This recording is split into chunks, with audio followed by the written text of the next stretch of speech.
Men, balik lagi ke channel gue ya. Dan ini adalah Infinix Note 40, HP yang rilis di Maret tahun 2024 teman-teman. Kira-kira nih masih layak gak sih dipakai di tahun 2026 ya? Masih oke nggak? Masih worth it nggak? Nah, kita bahas itu di sini nih sekarang nih. Jadi jangan lupa subscribe dan yuk lanjut. Jadi ini adalah Infinix Note 40 teman-teman ya, di tahun 2026. HP yang rilis di tahun 2024 nih, bulan Maret. Jadi umurnya sekitar 2 tahun ya, udah genap gitu. Ada yang komen begini, dapat di harga 18, kira-kira masih worth it nggak? Oke, kita bahas ya. Gue beli HP ini tuh sekitar 2.500.000 teman-teman ya. Langsung gue pakein skin nih belakangnya, kameranya gue kasih protektor lah gitu, tempered glass, lalu beralih ke ring gini ya. Ini juga nggak dari awalnya yang robot-robot itu ya, yang pastinya dari awal juga proteksi banget ya teman-teman. Biarpun udah dilindungi dari awal ya, nggak lupa juga dipakein case, selalu nggak pernah lepas dari case nih HP ini.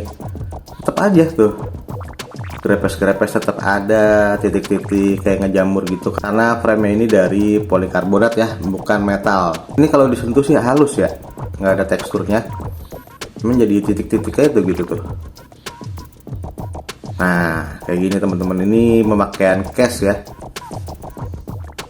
Jadi case-nya karetnya itu kena debu, debunya nempel, lalu ya nempel di frame HP nih, gitu loh. Tuh kondisinya ya. Oke, dan di harga 1,8, kita cek dulu. Jadi Infinix Note 40 ini ya, udah pada tahu kan ya, pakai Helio G99 Ultimate. Yang menurut gua di tahun 2026 ini Helio G99 itu ya masih oke ya. Malah jadi minimal prosesor di HP 2026 itu ya G99 patokannya. Ya emang sih ada rilisan baru yang harga 1 jutaan pakai Helio G99 juga nih. Cuman kita cek dulu fitur lainnya di Infinix Note 40 ini nih. Harga 1,8 juta kalau kondisinya mulus full set. Ya oke banget sih sebenarnya sih. Karena HP ini udah pakai internal 256 GB ya, UFS 2.2. Dan itu 256 GB di tahun ini. Tahu sendiri kan ya, HP tahun ini tuh harganya wow banget gitu.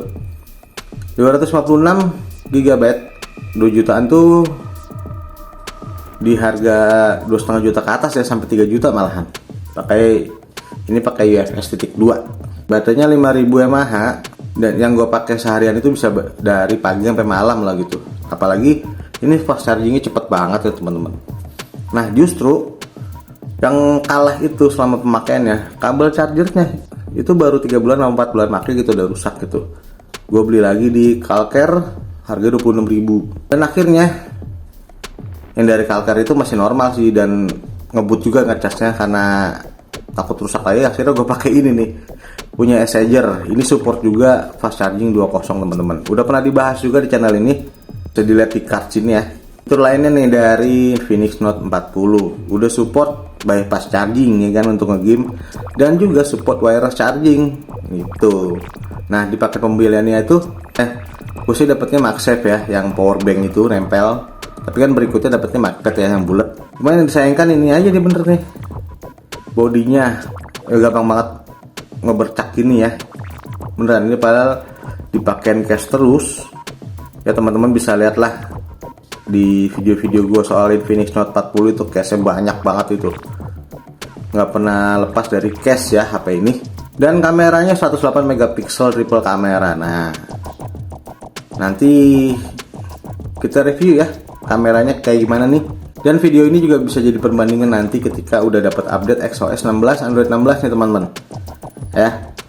Jadi di video ini gue bahas performa main game aja dulu nih ya kan. Jadi nanti kalau udah update XOS 16 gue bahas lagi nih soal game sama nggak performanya ketika masih XOS 15 Android 15. Dan keunggulan itu juga nih di harga 18 ya. Ya kalau Infinix yang baru sudah langsung XOS 16 ya gitu. HP ini masih dapat update Android 16, XOS 16, dan juga berikutnya ya patch keamanannya gitu nantinya. Nggak tahu sampai kapan, kayaknya sampai akhir tahun ini ya. Gitu loh. Dan XOS 16 itu awal Juli, semoga aja lah. Ya. Gitu teman-teman. Jadi sebelum nge-record video ini nih, gue main beberapa game ya. Dan hasilnya begini nih. Gue main COD Mobile gitu. Ya pokoknya settingannya gue maksimalin lah. Karena untuk grafiknya COD Mobile itu bisa di medium ya, nggak bisa di max atau lebih gitu. Tapi frame rate-nya ada setelan max. Ini yang didapat ya teman-teman, maksimal 61 fps. Tingkat smoothness-nya sampai 97%. Dan gue main itu sekitar 10-15 menit gitu. Itu suhunya terjaga di 40 derajat Celcius aja nih. Jadi oke kan? Terus habis itu gue main Free Fire Max ya teman-teman ya. Settingannya gue maksimalin, gue mentokin. Ya mainnya berapa match gitu. Pokoknya 10-15 menit lah. Itu maksimal FPS-nya dapat di 90 fps ya teman-teman. Tingkat smoothness-nya sampai 99%. Gokil ya. Temperaturnya main selama itu cuman 40 derajat Celcius. 40 derajat ya kalau kata gue, untuk main game itu masih wajar banget, masih oke. Belum throttling gitu, masih stabil.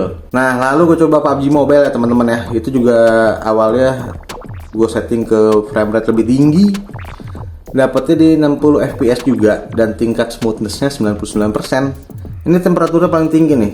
Gue main ya kurang lebih sama sih, 10-15 atau 17 menit gitu. Pokoknya beberapa match ya. Temperaturnya maksimal di 42 derajat Celcius. Masih stabil banget kan? Nah lalu gue main PUBG Mobile itu gue ganti grafisnya ke grafis lebih tinggi teman-teman ya, settingannya ya, dengan mengaktifkan HDR-nya.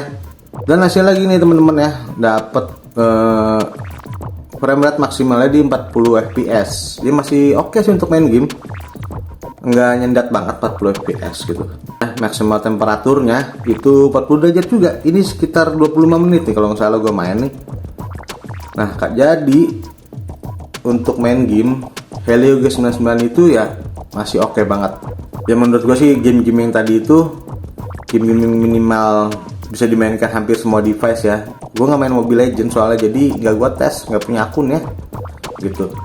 Dan juga Infinix Note 40 ini untuk ngecasnya itu ada chip sendiri namanya Cheetah X1. Jadi ngecasnya cepet. Ada bypass charging, ada fast chargingnya pakai Cheetah X1 gitu.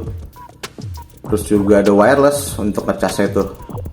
Dapat XOS 16. Oke, jadi gimana nih kesimpulannya nih untuk Infinix Note 40 di tahun 2026? Oke. Nanti berikutnya gue review kameranya ya. Karena biar nggak kepanjangan aja videonya gitu. Takut lu pada tidur ngerocehan gue. Nah itu kesimpulan gue aja ya.